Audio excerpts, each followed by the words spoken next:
about this. She's okay. She- She'll pull out if The she's not. tail is- Whoops, no, the tail doesn't fit. I'm sorry. That was kind of hard on the- Yeah, that was hard.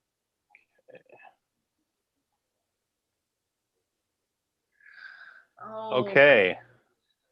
Let's have some- Well, it's great to see everybody. I'm going to mute everybody, but you can obviously unmute yourself when you have a question or a comment. So it's great to see everybody. Let me say a quick word of prayer, and then we will get started together. All right. Lord, we thank you for this day. We thank you for the gift of freedom that you give to us. We ask and pray that we continue together to learn how to live out that freedom, to wrestle with it, to use the gift that it is, to love our neighbor. And we ask and pray these things in your name. Amen. All right. Well, welcome everybody. It's great to see everybody on the screen. Those of you, especially who I can see, others I know are you have your cameras off right now, but that's fine.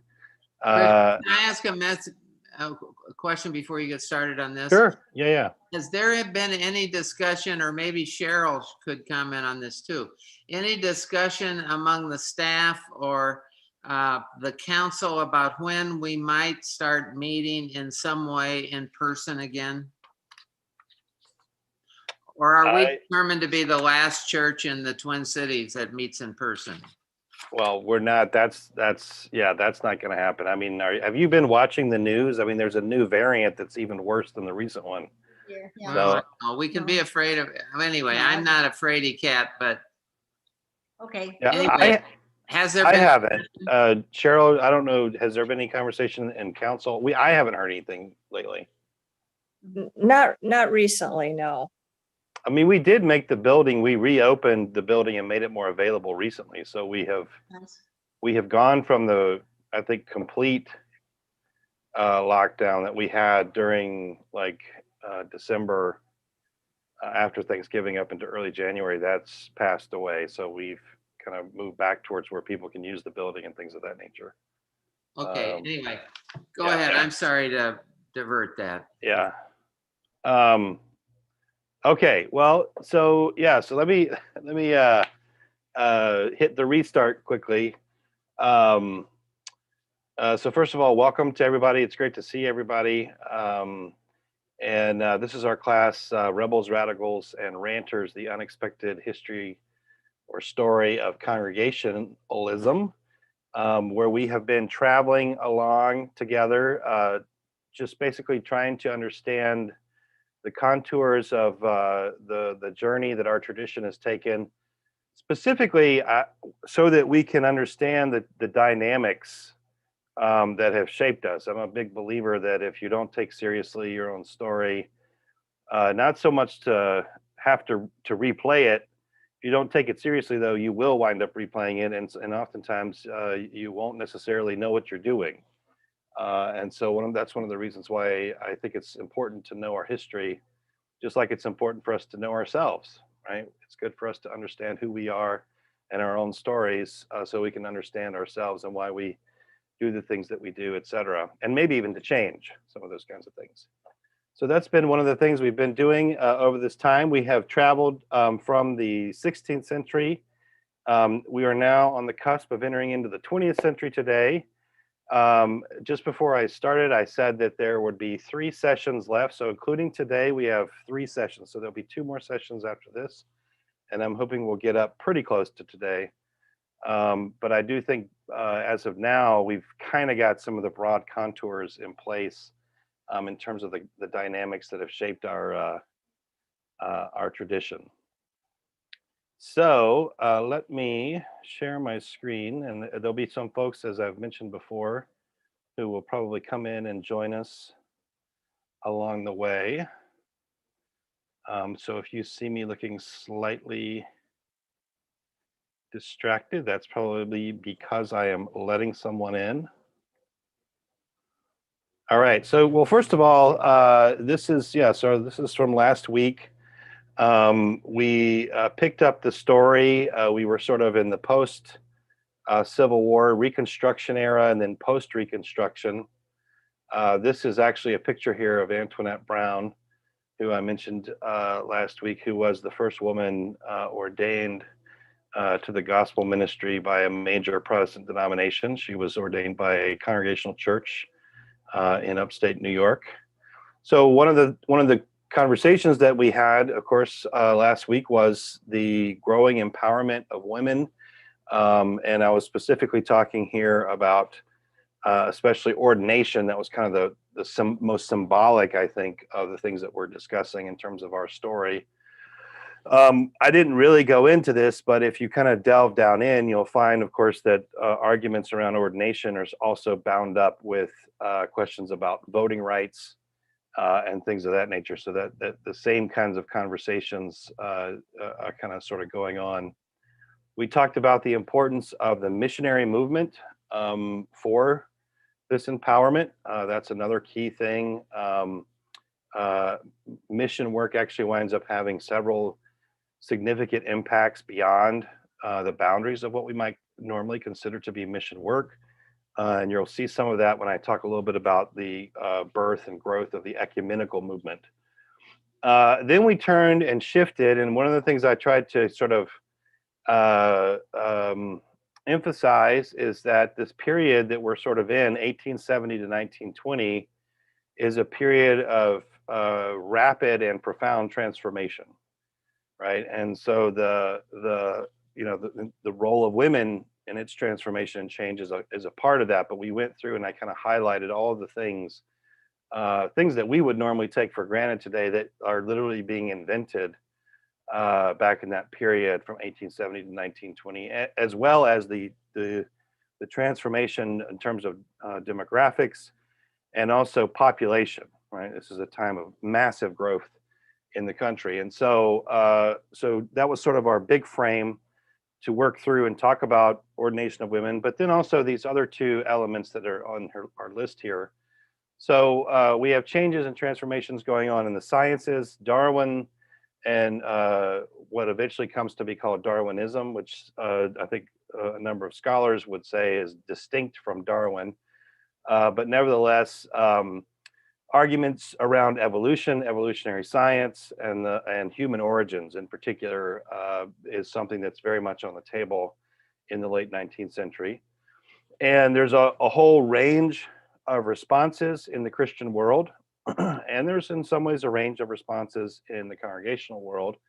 But one of the things that I highlighted is that Congregationalists, because of their long history and of engagement with and valuing the life of the mind, right, the founding of numerous important institutions of higher learning, specifically to make sure that they had an educated clergy, the long-standing commitment to public education. All of those things sort of assured, I think, to a certain extent, that Congregationalists were going to have a robust engagement and complex engagement with Darwinism. And so we talked through a little bit of that, and I gave a couple of examples because one of the key, I'd say, main positions, at least in terms of the literature, appears to be theistic evolution. So this idea of engaging evolutionary theory, giving it a fair amount of affirmation, but then also understanding or trying to understand how God uses the evolutionary process as a sort of a creative tool, in a sense. It seems to be the positions that were articulated during this period. That also happens in tandem with another development that also has longer roots, which is what comes to be called the higher critical or historical critical reading of the Bible.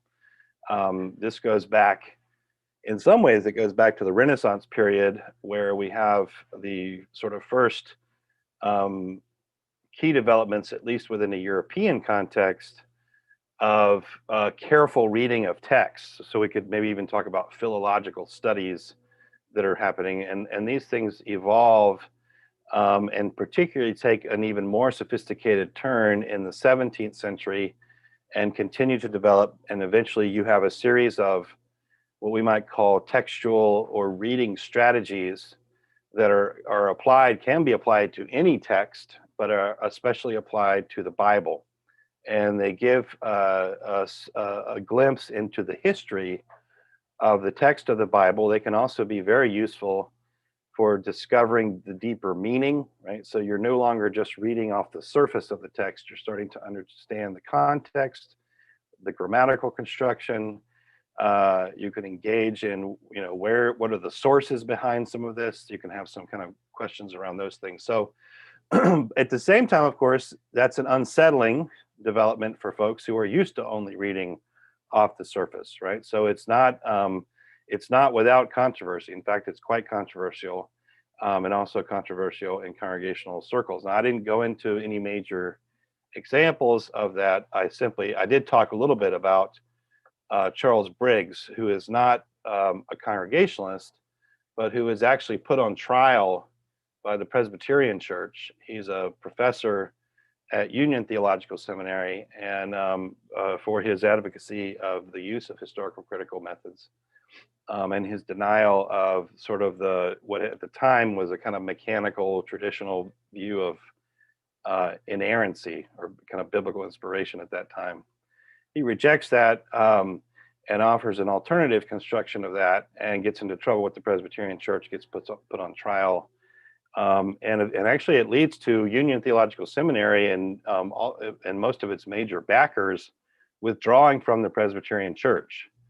And so Union in New York has roots in the Presbyterian Church, but it is an independent, and has been an independent seminary since the Charles Briggs trial. So, and I gave that to you in a sense as an example of what I meant by controversy. So you can imagine I don't know of another dramatic event like that in congregational circles, but the drama of that event, you can imagine that does show up in different kinds of ways. So we talked about that, and then we talked about how useful in some ways the historical critical method is, particularly for navigating precisely some of the questions that Darwinism puts on the table, right? So if you can take historical critical tools and you can begin to read the first chapters of Genesis differently, and you can begin to think, okay, these are not necessarily, like chapter 1 is not necessarily literal. It might actually be able to be read differently. And in a way that makes space for something like evolutionary theory. So you can see then how these two things kind of mesh together, and they do mesh together, and they actually create what comes to be called the new theology. So that becomes an actual theological school in the late 19th century. And we might be able, I think, to sort of identify it with the liberal theological tradition. Certainly Congregationalists are very much involved in articulating, constructing, and affirming what comes to be called the liberal theological tradition. And so this is a tradition that very much takes the Bible seriously, but does so in and through the use and lens of historical critical tools, and is very much interested in making the faith as relevant and translatable, I suppose, into modern idioms as possible. And I talked through a couple little bits of the theological element. I think one of the most important ones that we could draw out of this time is that it's a tradition that's highly committed to the notion that the central function of religion, and maybe even the central function of Jesus's coming, is to make us better human beings, right? So the ethical impulse is very much at the forefront of this tradition. You could call it the moral impulse. I think the ethical probably gets at that a little bit better. And so the importance of Jesus, in a sense, is that really he is the ethical exemplar, right? He shows us how to live. And he does so by giving us the Spirit who empowers us to do that, to live in that way. So that would be, I think, a good way, I think, of describing that tradition. There is a pretty strong strand of optimism within the tradition that human beings can really live in that way. And that's going to come, it's going to kind of hit the hard rock of the First World War. The First World War winds up being a massive check on certain kinds of optimism. And so you'll see that if we get up into discussing the theological diversity that develops, particularly after the First World War.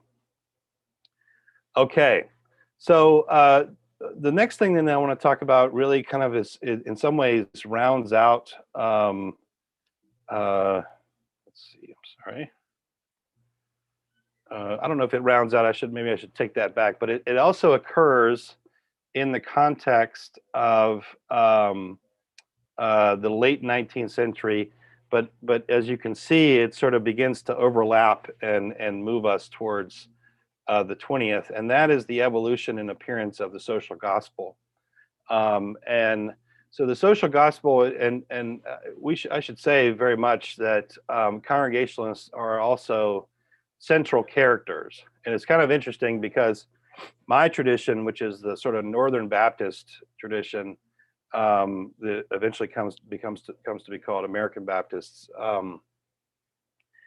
is also central to this story. So Walter Rauschenbusch comes out of my tradition. Well, there are some very important and key Congregationalists who are also involved in this, the articulation of a social gospel.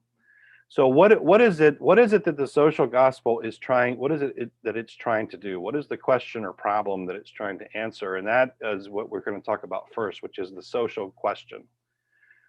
And the social question is sort of shorthand for a host of problems that begin to really appear, and these are social and political problems produced by the massive transformations that are happening economically and otherwise in this period.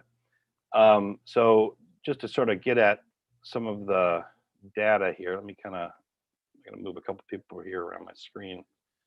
So as I say, in 1870, right, 20% of the population lives in urban centers.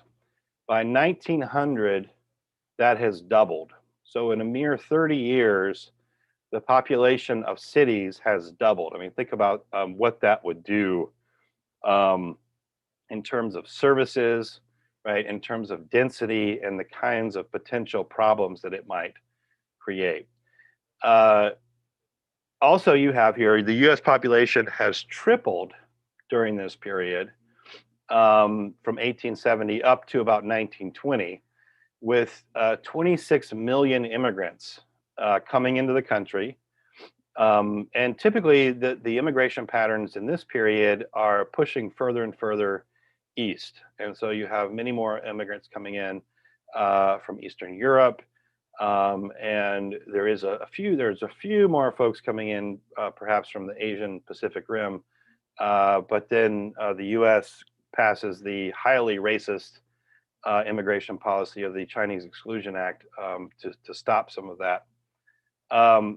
But the point is that all of a sudden, not only are people packed in much more densely, the population is exploding, and it's also exploding in ways that make that really will, or you're going to see, play on the kind of racist, xenophobic fears that many people have. And so Congregationalists are going to wind up responding to this, and they're going to be on the range of this. So I do want to make that clear as well. The other thing to note is that church membership fluctuates a fair amount during this period. So around 1850, about 15% of the population is affiliated with a church, one church or another. And so, it's impossible for us to know, right, if whether or not you have membership or not doesn't necessarily make you a Christian or anything, but it just gives you a sense here. These numbers can give you a sense in regards to how people are connected to certain religious communities. So 1850, 15%. By 1900, that's doubled, right? And then by 1920, we're almost up to 50%. So that's a significant draw. So one of the things then to keep in mind is that, so that's a pretty profoundly positive, I suppose, if you're looking at it from the perspective of the church, because more and more people, in a sense, are turning to the church for answers to some of these kind of social problems. Now, once we get into the 1920s up into the 40s, that number is going to decline rapidly, actually. And then we're going to go through another period where we hit a high point in 1957, I think is the high point of church membership in our country. I think it was somewhere around 60 something percent. And then since then it's kind of gone down. So there are these cycles that happen around connection to church, which I think is also important for us to keep in mind if we're worried about, church numbers and things of that nature, to remember that there are historical cycles of these things. All right, so this is happening. And you have these massive social changes that are going on through urbanization, immigration, industrialization. And those things kind of come together, and they come to be called the social question, right? So the social question is not a single question, it's really a series of issues that are understood to be produced by some of these transformations. And I'm going to list here pretty much 5 of these things. The 5th one, in some ways, is not so much a product of the processes we're talking about, but it is a competing answer that the social gospel, in a sense, is going to wind up having to respond to. So that's one of the reasons why I provide it. So first of all is the breakup and breakdown of the traditional extended family. Right. So once you begin to bring online more efficient and productive and larger factories, that's going to shut down smaller communal areas where you might have produced things, because it can be produced much more cheaply and more rapidly. And once it shuts down smaller community production, a lot of those folks are going to wind up migrating to the city. And there's actually quite a lot of discussion of this period that some of these transformations that are happening in the context of the city is because many men are moving in, right? They move up there before they can bring their family. And that's what we mean here by the breakup and breakdown of the traditional extended family and community relationships, right? It has to do with relocation and oftentimes a splitting up of the family, specifically in order to be able to make money. That can also lead, of course, to other problems like prostitution and alcoholism, which are also attendant in this regard. I've already mentioned the shift from small communal industries to large-scale industrial production. As these cities are going to grow, more and more problems, right? The sprawl and the poverty is also going to grow because more people are going to move to the city than the city can support. More people are going to be looking for jobs, and there are jobs to be had. And they're not necessarily going to leave after that. They're going to stay around oftentimes. The 4th one, of course, is also significant because this is also the period that comes to be called the Gilded Age, right? Where we have this profound, probably one of the deepest divisions, or I don't know if it's division, but it's inequities between those who have and those who have not, right? So massive concentration of wealth in very few hands.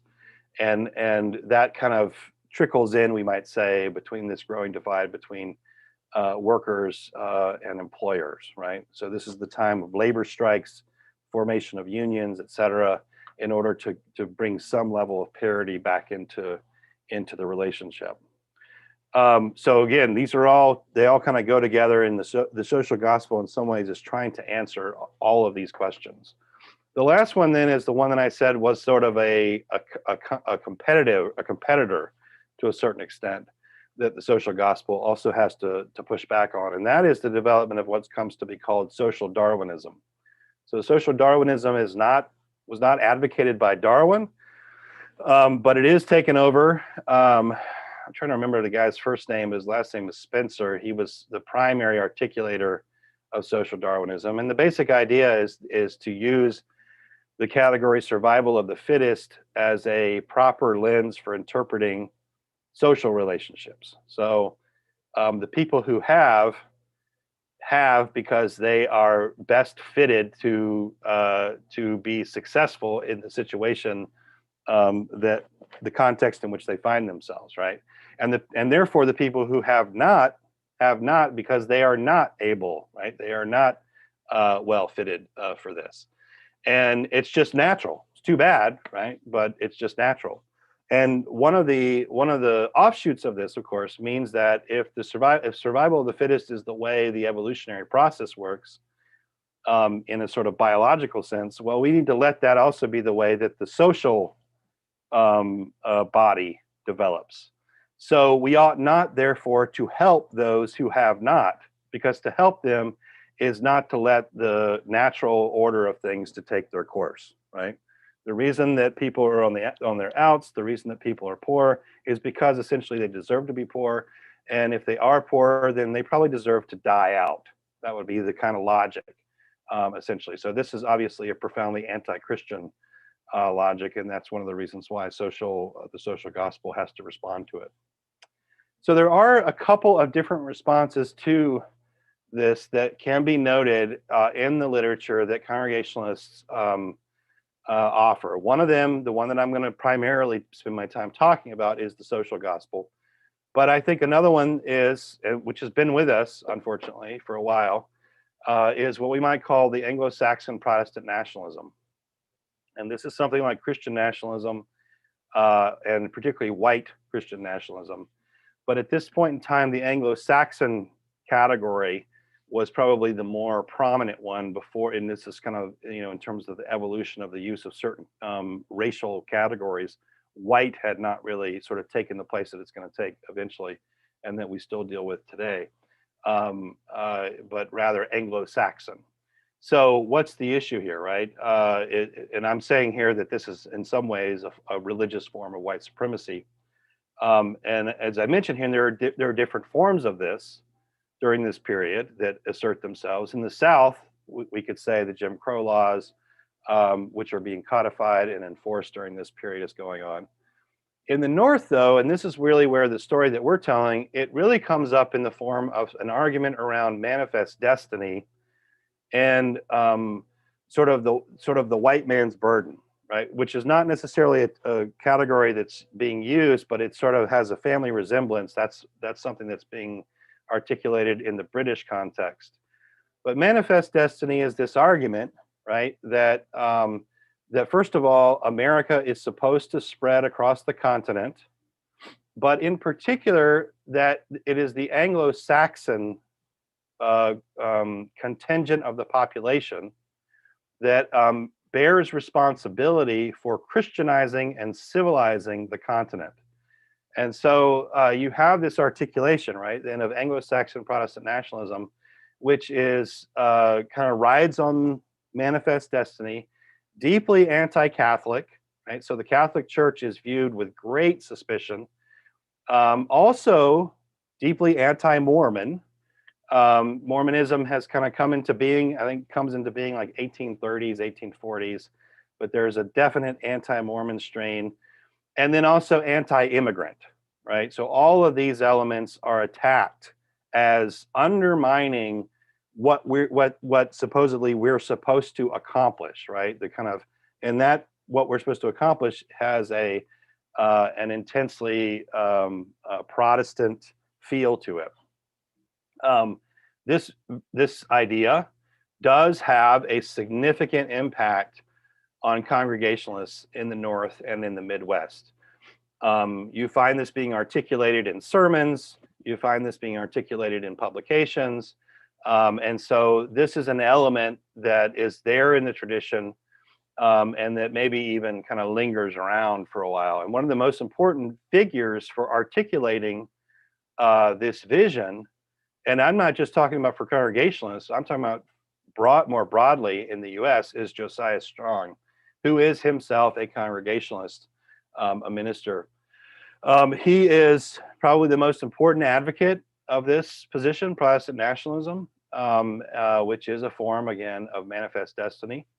And it is his book, in particular, that you would point to, I suppose, as the primary example in general, and not just for Congregationalists, and that's the book Our Country, 1885.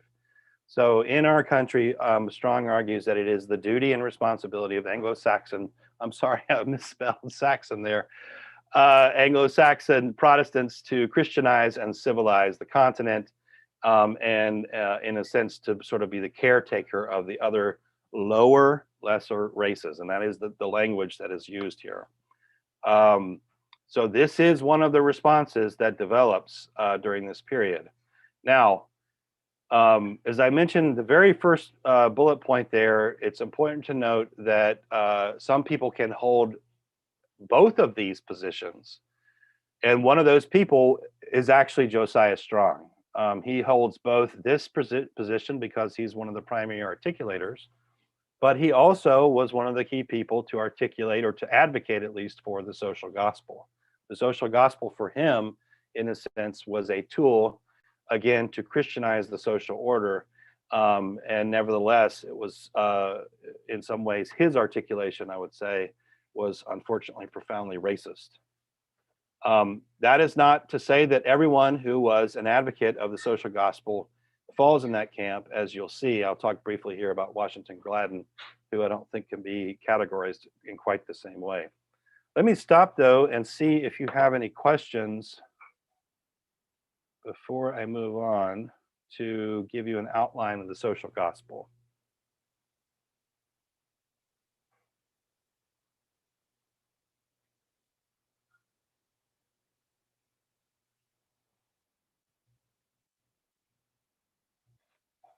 Anyone?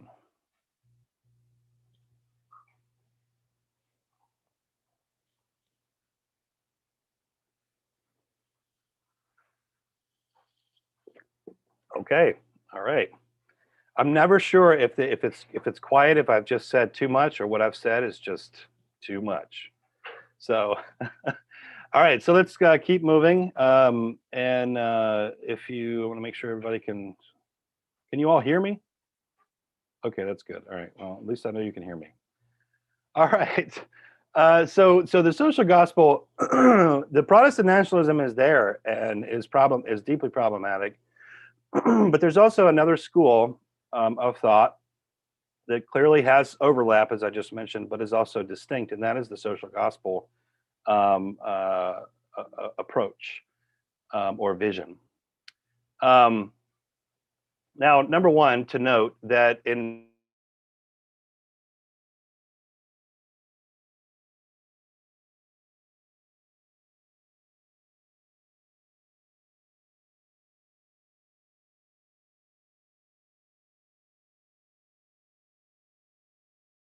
side of the status quo of the establishment, and so in a sense, people who are looking for answers to the questions of how are they going to deal with the inequality and the squalor and the poverty and the fact that children are dying at such rapid and high rates. And I think one of the key people that I don't talk about today, Rauschenbusch, says that what radicalized him or changed his mind was having to bury children, constantly having to bury children when he was a minister in Hell's Kitchen in New York.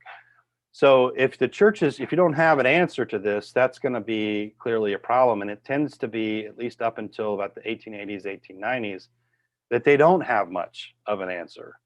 But that starts to change, Protestant churches at least, that starts to change in the 1890s. And Congregationalists play a significant role in offering a different answer to some of the questions that are being raised by this period. Some of the key figures, at least in Congregational circles, are listed here for you: Egbert Smith, William Tucker, Newman Smith, Lyman Abbott, Charles Sheldon, who we talked about last week, right? He's the one who came up with the "What Would Jesus Do?" George Herron, and yes, Josiah Strong. Josiah Strong is also going to be an advocate of the social gospel. There's another figure that I'm going to talk about in just a minute, Washington Gladden. He's the most important, but we would include him here on this list. Beyond Congregational circles, there are two other names that you should probably know, and these are two Baptists. And so one of them is Shaler Matthews, who is, I believe, located in Chicago, and then Walter Rauschenbusch, who's out in New York. So Rauschenbusch eventually becomes the key figure who articulates sort of the theology of the group. So what is the social gospel? And I'm not going to give you a huge discussion of this in terms of all of the themes and whatnot. I think I'm just going to give you sort of a working definition. so you can kind of understand that. So effectively, it is an attempt to argue for the Christianization of the social order, right? That's what the social gospel says. It says that salvation is not just about the spirit, it's also about the body. It's not just about the individual, it's about the body politic, the community. It has a definite sort of, we want to Christianize society feel to it. So that might make some folks feel more uncomfortable today, but that was sort of part of the argument. And then, and they do this through, particularly Rauschenbusch, who's the one that I'm most familiar with in terms of his theology, is a kind of articulation of a theology of the kingdom of God. So that becomes sort of one of the key theological things. But one of the things that you will find if you read social gospelers, like if you read Washington Gladden or if you read Rauschenbusch, is that they are highly practical, right? So they wind up actually offering trenchant critiques of social problems and then potential practical solutions, right? And so as I say here, we have critiques and solutions for economic inequality, crime, food and drug safety. I think that was a big one. I remember running across that one in Rauschenbusch and thinking, you know, in some ways the FDA exists because of the arguments that are being made there. Child labor. This is a time when children, right? There are no serious child labor laws. There are no serious laws protecting, making the workplace safer, particularly for women. So also environmental degradation, failing schools, alcoholism, racism, the need for unions, and war. All of these things are going to show up in depending on the person that you're reading. And so this is a wholesale attempt to engage and to wrestle with the massive problems that are being kind of developed and unleashed by the changes that are going on in American society during this time. Now, the most important figure that I've mentioned a couple of times, certainly for our story, is Washington Gladden.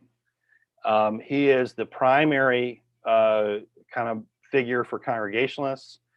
And really, he becomes, in some ways, as I say here, he's oftentimes referred to as the grandfather of the social gospel movement. And the reason for that is that he winds up getting eclipsed by Rauschenbusch, who really becomes the sort of the father, I suppose, if we're going to use that kind of language.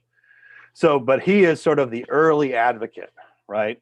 He starts out also in New York, and that's one of the kind of common stories of the social gospel narrative, is that people who wind up becoming key advocates are living in urban places. And so they're seeing problems right up front in their face.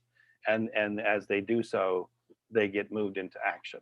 So for him, it's while he's working in New York City as a newspaper man in the 1870s, he sees the exploitation, he sees the degradation, and in particular, he sees the corruption in Tammany Hall. And this is really one of the things that kind of shapes his later articulation, right? The need for the church to play a significant role in helping to address these problems, because political institutions may not be up to the task, right? So eventually he is going to become and spend most of his career as the pastor of First Congregational Church in Columbus from 1882 to 1918. And he winds up publishing, I think it's somewhere around 30 books or so.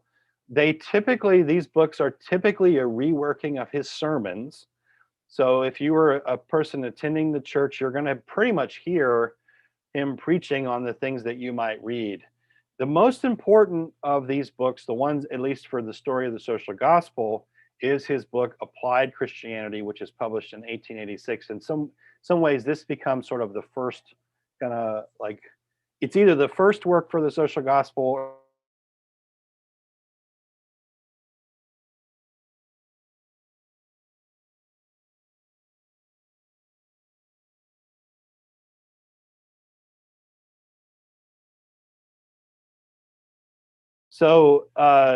Applied Christianity, right? Very important. Well, what does he do in there? In a lot of ways, it sounds like kind of in some ways like maybe modern 1970s, 1980s Democratic, like if you looked at sort of the Democratic platform from that period. So it's not an argument to overthrow the social order. It's not an argument to abolish private property. So it's not a kind of Marxist vision. It's not a socialist vision. It's really more of a kind of we're going to work within the sort of liberal democratic context, but we're going to make it work for people, right? So people need to take responsibility, right? So he advocates personal responsibility. He advocates government regulation, which at the time there is no government regulation, right? There's not even an FDA. I mean, people can go around and literally hawk snake oil, right, and not get into trouble for it. And that's one of the things that Rauschenbusch actually criticizes in his writing. And then he also argues for public ownership of certain utilities, right? So the public should own electricity, they should own the water, and this is of course the most controversial, they should own the railroads, right? Remember that some of the most powerful people are the railroad barons. So they're not really happy about hearing that, but nevertheless, that's the idea. And then some form of revenue sharing, right? So between employers and employees. And I think that's a tactic by which you're trying to draw people in to give them some buy-in to this common process so that they don't simply feel like they're just being exploited. So it's really a kind of set of practical arguments. And I think the title fits well, Applied Christianity, to what he's trying to do. Again, he argues, right, that the heart of the Christian message is about not only personal salvation, but salvation of society as a whole, that both of these things belong together. And you'll find that in his work. He also isn't only doing this, advocating this through writing. He winds up becoming a vigorous organizer. He chairs the major denominational board or body at the time, the National Council of Congregational Churches from 1904 to 1907, where he gets them to take seriously the need to engage with these social issues and social questions, and sometimes is severely criticized, right? Because even though he's advocating, it doesn't mean that necessarily the average person in the pew is for this. In fact, there's going to be a fair amount of pushback, as you can imagine, since the sort of the, what would we say, center of population of Congregationalism, right, is in the Northeast, right, where a lot of money is tied up in some of the problems, et cetera. So, but nevertheless, very important in that regard, and winds up actually, the fruit of which I think we could say is the adoption of a kind of social document or a social doctrine that the National Council of Congregational Churches adopts from the Federal Council of Churches. And the Federal Council of Churches is something that we're going to talk about in just a little while.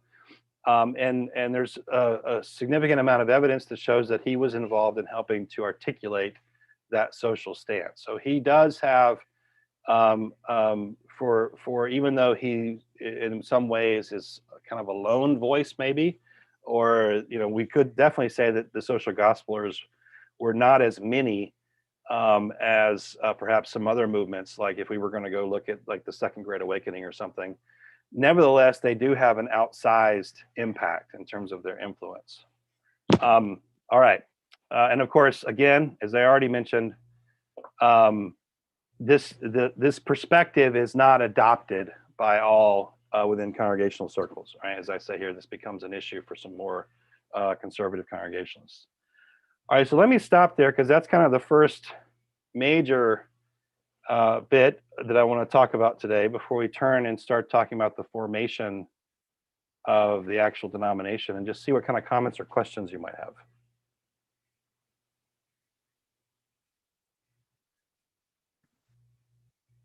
I have one question. I married a Salvation Army lassie, Sherry Yes. Hall. So we heard a lot of the history of Salvation Army as we were falling in love, and that's been 53 years ago. So the parents were the Salvation Army people.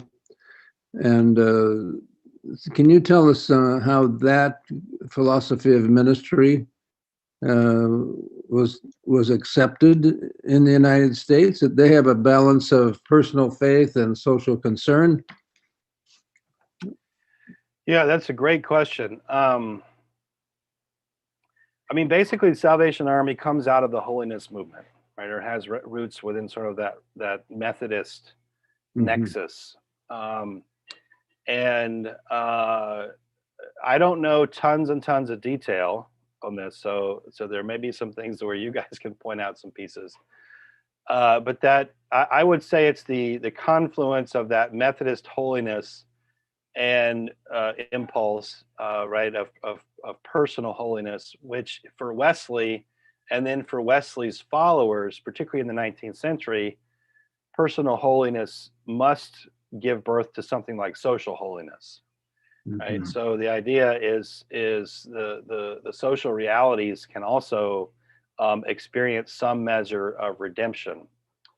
And then Salvation Army, in a sense, my sense, or my knowledge, which is pretty thin, beyond sort of those kind of characteristic marks, is birthed also as an attempt to engage issues of poverty, particularly in the UK. Mhm. And so there's a parallel, and there's also something like that going on in Germany.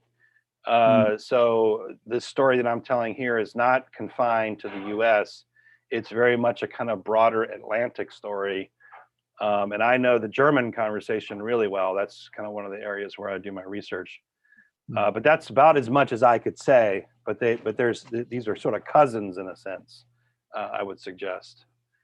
Probably the Salvation Army is maybe more evangelical in some ways than some of what we're talking about here, but not that much more, right?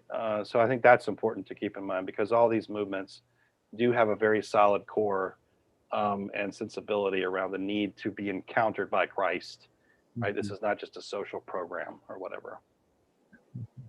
That would be my comments. Did you any more? I got a thumbs up from Sherry there. That's good. You're on target. All right. When did the evangelicals really come into the history of what you're talking about? Well, that's a longer conversation, because that word evangelical is a shapeshifter. I would argue that, like, the modern evangelicals are really what we might call a neo-evangelical or a post-fundamentalist. And so they're going to come into being in the 1940s. Okay. But in the 19th century, people are also evangelical. But what they mean by that is somewhat different. And part of that is especially the connection of the social and the personal, which you see in sort of the most ardent advocates of or representatives among evangelicals. Is there a direct, so there's got a question here from Bob Keller, is there a direct connection between the social gospel and the 18th Amendment prohibition? Probably.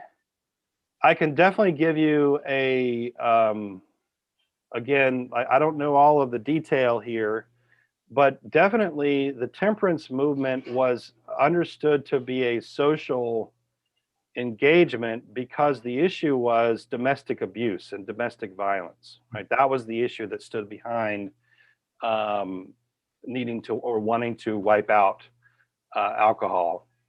And so I can almost guarantee you that that was the approach that was taken by social gospelers on the issue, was that alcohol was effectively one of the fuels for many of the social problems, and it typically was also bound up with prostitution in the minds of those who advocated for it. But I can't say if there were particular people who were social gospelers who were also out campaigning necessarily. I just don't know, but it wouldn't surprise me if they were. That's a great question, Bob. Other comments or questions?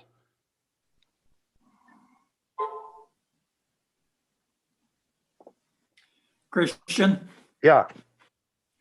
I don't know if you're gonna get to this more another time or ever.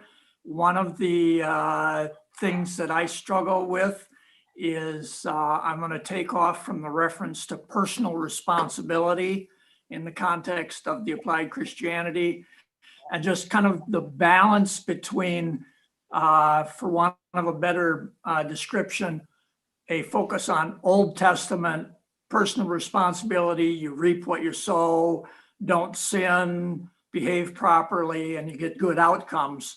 And the New Testament emphasis on love and sell everything that you've got and give it to the poor. So it's kind of a reap what you sow versus charity kind of thing. And it feels to me like in Colonial, the only times we ever talk about the Old Testament is when we're using it to talk about how you're supposed to love in the New Testament. And I don't hear very much of the personal responsibility part of it. So am I just that far out of track with where we should be going, or I'm done? I'm not sure. Part of it is because I'm not exactly sure what you're asking me. Maybe could you say just a tad more? Okay. One of the things that, another reference that I go back is to with Calvinism and what we had learned about Calvinism before you started doing your thing, Protestant ethic. And that was a big push on, again, you reap what you sow. And so for people who have been successful, which would be a lot of the people in our church, there's kind of a sense of, well, I worked hard and therefore I have succeeded. Now we are being challenged with the social justice and those other kind of things, as well as we have been challenged since I first started coming to Colonial Church with Arthur, and just the love and the giving and all that kind of stuff. I don't hear much talk about personal responsibility. I hear mostly talk about how we should be loving and helping people who, even in the Old Testament, it talks about, you know, the race is not always to the swift, chance happens to everybody, so you have to stop and pick them up. Anybody who's fallen, like the Good Samaritan.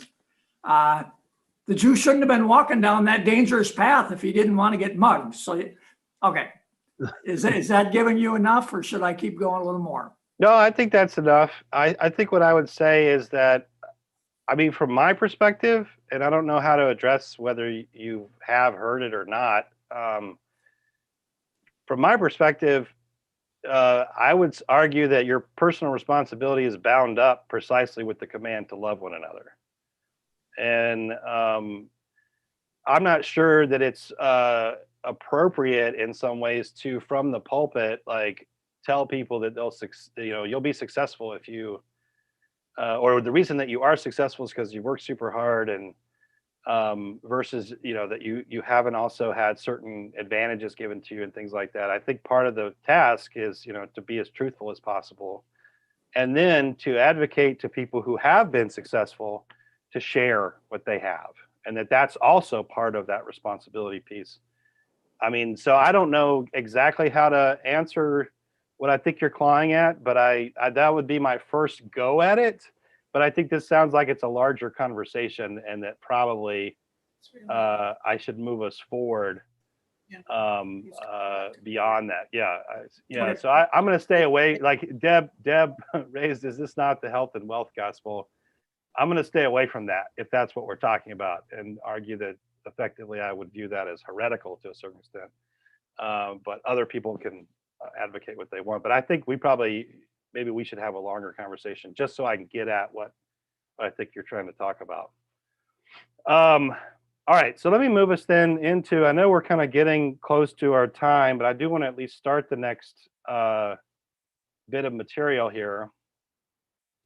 And so the other part of the story, right, that we've kind of hit on here and there is that is sort of the story of the denominational, like the formation of an identity, which has been a challenge, right? Because when you start out as a movement, which is in some sense sectarian and places a significant amount of emphasis on the autonomy of the local congregation, the question of a broader connection to other churches and communities is going to be a thorny one to deal with, right? So, and that's really what we mean by a denomination. Effectively, that's kind of what that term tends to refer to.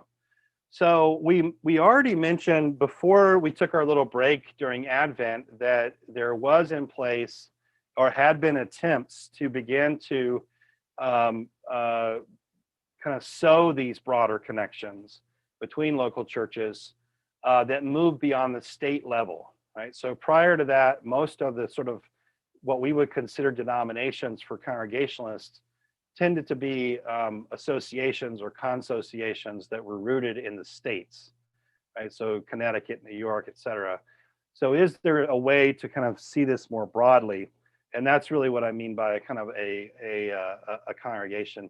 And that is happening as we enter into the latter half of the 19th century. And that's part of the story that we want to kind of start to talk about now.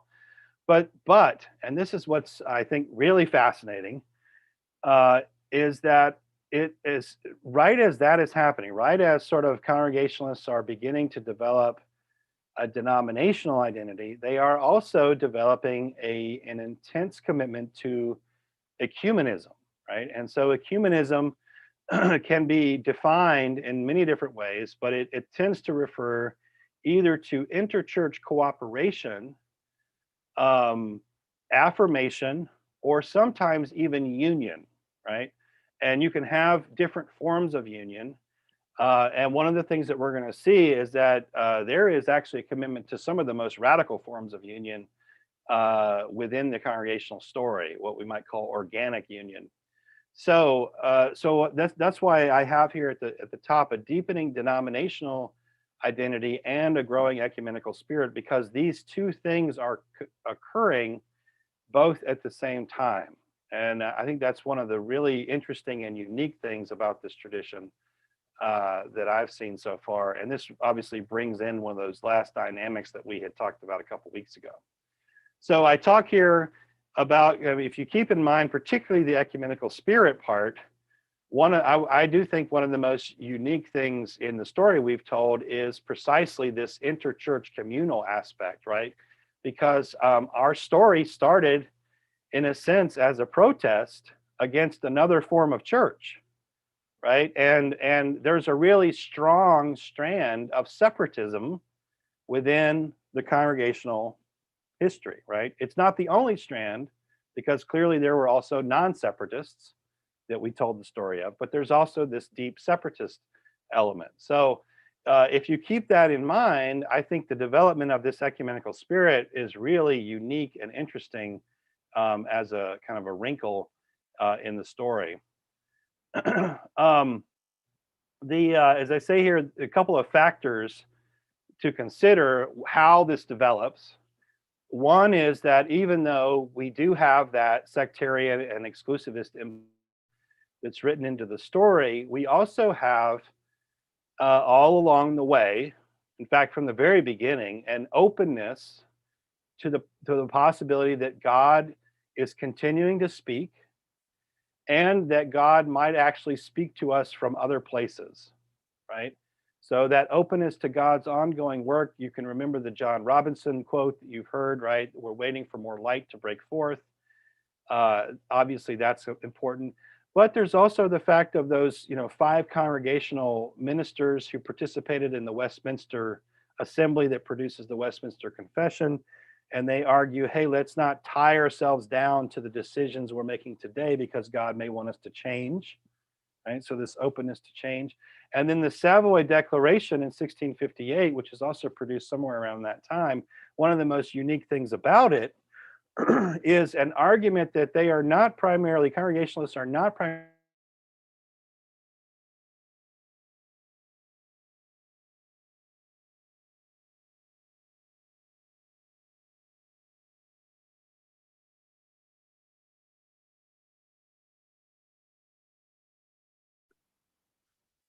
We've taught lost, in Jesus. we lost your audio, Christian. Am I back now? Now you are, but you said something about 60 seconds ago or 45 seconds ago, you faded out. Oh, really? Okay, so how far did I say I something don't about know, the you were Savoy? starting Just a to, couple cents, Okay, not long. so I was just saying that the Savoy Declaration already gives us in 1658 a kind of indirect argument that that Congregationalists are not so much interested in building up their own church, i.e., their congregational brand, as they are going to be interested in trying to preach the gospel of Jesus, right? So they're not, in other words, they're not going to be interested in being overly sectarian and overly closed. So you have these strands, I suppose, is the point I'm trying to make here, that show that there is an interest of being open. Now, the second factor that I have here is the pragmatic issue that I think is also important for understanding this evolution. And that is the fact that Congregationalists, by the end of the 18th century and into the 19th century, they have been eclipsed in terms of their numbers and therefore their influence on the population. All right, they are eclipsed by the Methodists and the Baptists when we're talking about the Protestant world. And certainly by the time we're getting up into the second half of the 19th century, the Catholic Church and the Catholic population is growing by leaps and bounds. So my point is that they have to become more pragmatic, right, in terms of how they're going to build their churches, how they're going to support one another, how they're going to do mission work. And that's what we see. And so I would say the primary area that really does begin to open up the possibility of the ecumenical element in our story is through the vein of mission work, right? And the first example we talked about was the Plan of Union, right, which is put into place in 1801, from 1801 to 1852. And this is where Congregationalists agree to partner with Presbyterians in planting and maintaining and in providing clergy for churches in basically the Ohio River Valley and the sort of the frontier areas that are opening up in that period, right? We talked about that a while back, but I'm just putting it forward as an example of what I'm talking about, all right? So let's get into a little bit more of the specifics during this period, and we'll see how far along we can get. We'll probably bring our story all the way up into about the 1930s, I'm hoping. So as I say here, the ecumenical impulse develops almost simultaneously as this denominational identity develops. So what do we mean? So first of all is the denomination as a national entity is in place finally by about 1865.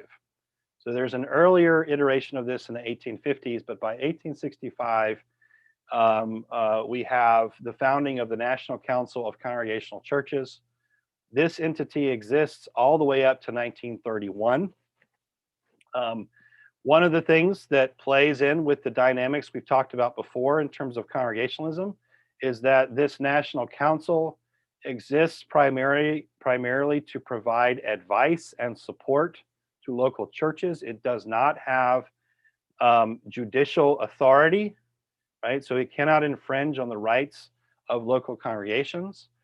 But rather is meant to facilitate, support, to help coordinate mission, etc.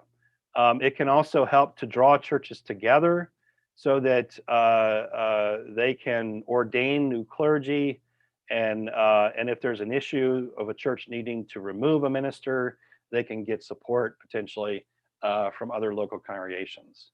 As I mentioned here, by 1913, the National Council is strengthened with a new constitution, but it continues to protect congregational autonomy in that constitution. But it's at this place also that we see new commissions that are organized within the NCC, things like the Commission on Mission, the Commission on Internal Affairs, etc. At the same time, or kind of somewhat concurrent, in 1892, there are 2 resolutions that are put forward within the NCC and then are passed on to the local churches to begin to decide how do they want to embrace these things. And these 2 decisions effectively are what we might call ecumenical resolutions. So one of them is to affirm that Jesus is at work in other places and other churches and traditions, and that we want to partner with those traditions and churches to further the gospel as opposed to just furthering the congregational vision. The second is a resolution that says we want to come together to create an entity whereby we can more fully realize our desire for unity among the churches. And that eventually creates the Federal Council of Churches, which is a precursor body to the National Council of Churches and the World Council of Churches. So this is happening in 1892, these two resolutions. Well, something else is happening, and this is the first of a series of mergers. Now, in all of these mergers, the Congregationalists constitute the large body. So they're taking in smaller churches effectively. The first of the mergers to mention is a merger with the Congregational Methodist Church, which is a very small body located in the South. Or actually, maybe it's Kentucky and Tennessee, but it's not primarily in the North. This happens in 1892. There are also a series of very significant conversations in which Congregationalists are exploring other mergers during this period in the first 2 decades of the 20th century. So the Methodist Protestant Church, there's conversations with the United Brethren, there's conversations with the Disciples of Christ, and sometimes these mergers get down the road and then they collapse, right? But it shows you this open spirit, this desire to merge together, to come together, to sort of further the work that they feel that they're called to engage in. The second major merger that we want to talk about is the merger with the German Evangelical Protestant Church of North America. And this happens in 1925. And oftentimes, by the way, these mergers are happening with entities and groups that have already had a relationship of some type with the congregational denomination.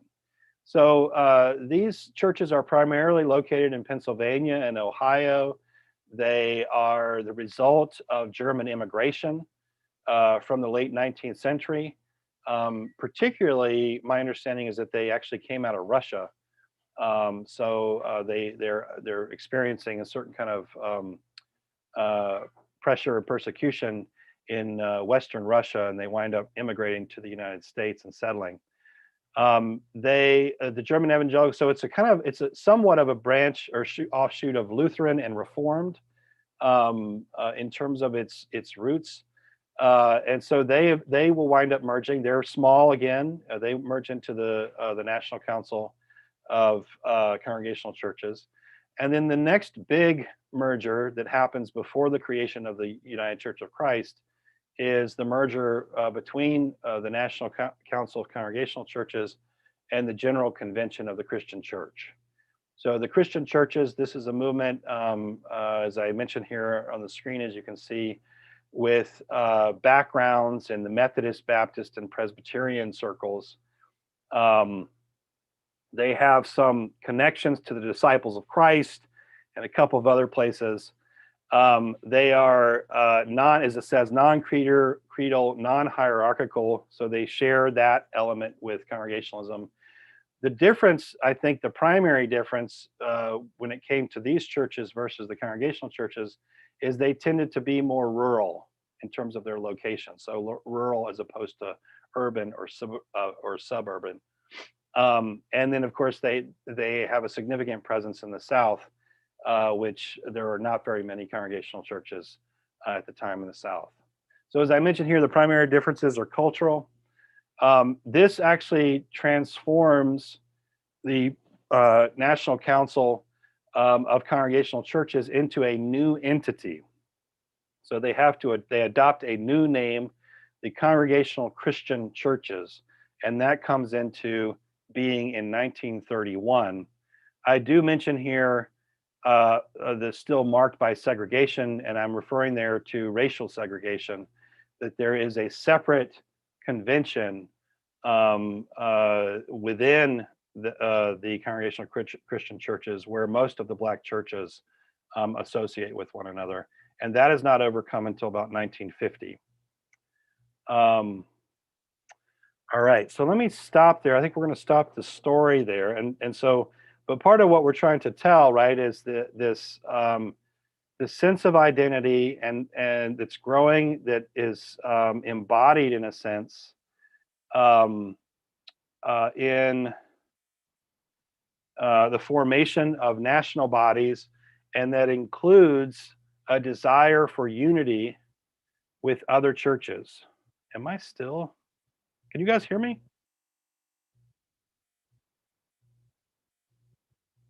Jeff, you're muted.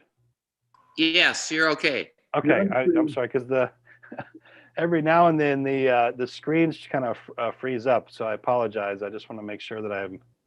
So let me stop there. I want to take questions or comments, and I'll do my best to answer your comments.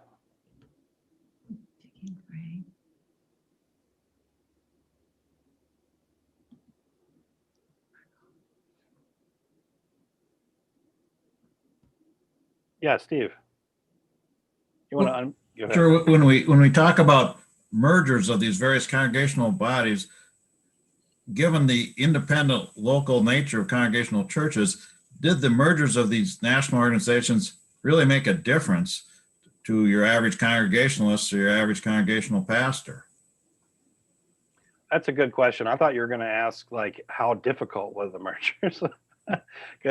I feel like I could actually talk a little bit more of that, because the history is kind of interesting. There is a lot of tug and pull. And the most important thing in all of the mergers that we're going to talk about is the desire to protect the autonomy of a local congregation. That is the principal thing that comes up again and again and again. And that is the element that each of these entities, even when we get up into the UCC, I would say that's the thing that they want to protect the most. So in terms of local, I don't know. I mean, it'd be hard for me to say, I suppose. I think in part because I just don't know enough, number one. Number two, because these mergers are coming fast. You have one merger in 1925, you have another one 6 years later, and then you're going to have a proposed another one in the 1940s, which is going to take a little while to develop, but eventually produces the UCC. I do think the UCC merger, which I'm kind of getting to know better, does have a pretty profound effect on local congregations. But all of the details of that, it looks to me like there's probably other people here who can mention that. I think, Deb, your parents were, right, ministers in that regard. Looks like Betty's shaking her head. So if there's other folks that want to speak in, please do. Well, Christian, Yeah, was the humanist you mentioned earlier, that's kind of what the Unitarian Church kind of took the ball and rolled with, didn't it? You mentioned humanism became part of congregational. Then, of course, the mergers came. And of course, my great grandpa was a pastor of Evangelical Reformed, very German church that merged. Yeah. The word is ecumenism. So it was not humanism that I was referring to. It's ecumenism. So it's a totally different word. Okay, go ahead, Jeff. Christian, I think in my history at Colonial Church, which goes back, to the 70s or 80s or something, we have been members at various times, and maybe we still are, of about 3 denominations that have something to do with the congregationalism, but yet we've always called ourselves, I think, a community congregational church, where we've gone kind of our own way and selected our own ministers, and I don't think have been really encumbered or constrained by anything about those denominations, even though we were part of 2 or 3 of them. Yeah, and actually, I'll just make a brief response. I was reading an article about the formation of the UCC, and it indirectly mentions Colonial in the article, because Colonial is the only church that has membership with all 3, has had membership with all 3 of the major congregational bodies. As far as I know, I think that's what they're referring to. They said that there's one well-known case of triple membership, and that would be our church. We were or are members of 3. I think we're just trying to kind of cover our bases, huh? It's kind of like being a Catholic and a Baptist and you're not sure which one's right, but you want to be a member of whichever one it is. Right. You want to get baptized as a baby and then get rebaptized, just in case, So we're members of those denominations, but I've never seen any real impact It was my understanding that Arthur's father was very interested in getting some unification, united. And he, then through Arthur, we joined all three in the hope of getting them back together, that we would have just more impact. But I think it wasn't to our benefit that we joined them. That was my understanding. It was with the hope of fulfilling this dream of Arthur's father. Yeah, Dave Williamson might know something about this. He's been around Colonial Church and on staff. Dave, what do you know about? Well, hold on, Or before comment, Dave steps in, I think Deb was waiting to make a comment. Okay, I'm sorry. Who, me? Deb, yeah, No, not really, but the conversation's moved on. I was just going to say my perception is that Colonial has not availed itself of any of the denominational stuff. Kind of as a side effect of being autonomous, not only are we not encumbered by it, but we are not enhanced by it. That's just my perception. yeah, I think that's fair. Like there hasn't been as much. It's a two-way street. Right. Yeah, And that's right. I don't think we've wandered down that path very far. Dave? I would say that I think my memory of joining the originally was a part of the Congregational Christian Churches of America, which sometimes is referred to as the 4 C's. And I think it was in wanting to reach out and feel included with the others, which was mainly a financial contribution to those groups, more than a wanting to receive content or leadership or direction from. I mean, it is. I think Debbie was right that Kona has maintained its autonomy and has had very modest relationships with each of those 3 groups. Yeah. Yeah, that's my understanding of the history as well. I do have I've got Arthur's book. He has a book on ecumenism that he wrote, and I've got that sitting on my desk, intending to take a look at it. I've got that sitting on my desk. Okay, was there another comment? Elaine, go ahead. My recollection is that we no longer belong to all 3. We may only belong to 1. So somebody who knows all of the machinations of our connections might be able to clarify that. But I believe a number of years ago, we dropped membership in at least one of them. Yeah, my understanding is, at least at this point in time, we do not have a membership in the 4 Cs. That we have a connection with the UCC and the NACCC, but not in the 4 Cs. But I don't know if that's official or not. That's just the what I've gathered in conversations that I've had with different folks. And I'll talk, by the way, that's going to be part of the story, is the emergence of these 3 bodies, why they come into existence, what the vision behind them is, et cetera. We're going to move into that story, I think, actually next week. And that's going to bring then us up into the time when our own church comes into being. And it's very interesting, that article that I mentioned that I was reading pairs pretty nicely actually with another book that I've been reading to kind of get some background on this. And there's a couple of churches, even though our church is not a main player, there is another, I think it's Plymouth Congregational here in the Twin Cities in Minneapolis, I believe. The pastor there plays a role in the drama that unfolds around whether or not the UCC should come into being. He sort of accidentally gets embroiled in something that I don't think he intended, but that becomes part of the story. So I'll share some of that with you. And actually the forming of the UCC leads to a series of legal cases in the state of New York. And I can't help but wonder if that doesn't also become then the background for some of the comments that I one time heard. Oh, your church is the one that's fighting with each other. And I don't know if that was in reference to colonial specifically, or if it was in reference to congregationalism more broadly. And I have a feeling. Both. Dave, Yeah, it might have been both. That's right. Dave is raising his hand. Dave, what are you trying to say? I don't remember. I was going in another direction, but yeah, my question is there a parallel development of the National Council of Churches and the World Council of Churches during this time? Yeah, so the Federal Council of Churches comes into being in 1909, 1908, something like that. That is sort of the precursor of what eventually becomes the National Council of Churches.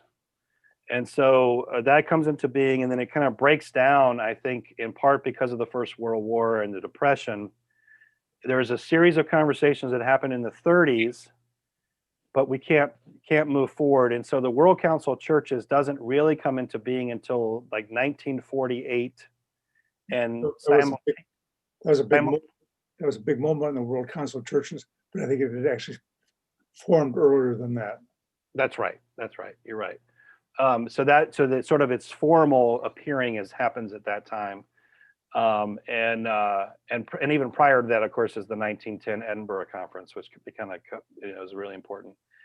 And I think the first or second major meeting of the World Council happens in Evanston, Illinois. And that's an area with a lot of Congregationalists, as it turns out. And so Congregationalists actually play a role in helping to organize that and have a presence there for that. So that'll also be part of the story as well. One of the things I did discover, and I'll just kind of the last comment to sort of whet your appetite for next week, is that the forming of the UCC is the only and most successful merger between two entities that were confessionally different that happens in the 20th century. There are other unions that happen, but they're all sort of within their tradition. So the Southern and Northern Methodists get back together. The American Baptists come into being. The Presbyterians reunite, etc.